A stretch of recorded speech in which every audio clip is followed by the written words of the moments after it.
আমরা ক্ষমতায় আছি, থাকবো। কিসের বিএনপি? এখানে মাঠও আমাদের, রেফারিও আমাদের।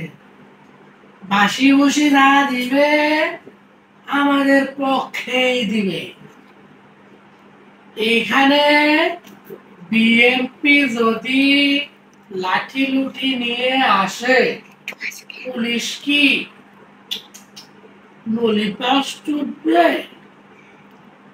আমরা ক্ষমতায় আছি, ক্ষমতায় ছিলাম, ক্ষমতায় থাকবো।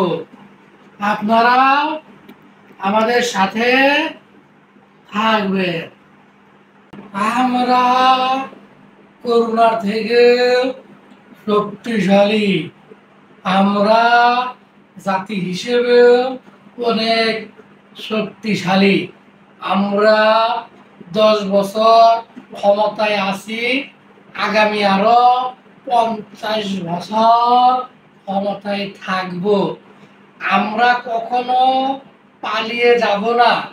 এই ছাত্র জনতার আন্দোলন কিচ্ছু না। বিএনপি এদেরকে লাগাইয়া দিছে, কোনো লাভ নাই। আমরা দেশ ছেড়ে কখনোই যাব না, আমরা কখনোই পালাবো না। কিন্তু যদি কখনো পরিস্থিতি উল্টে যায়, হারিকেন লাগায়ও আমাদেরকে পাবেন না।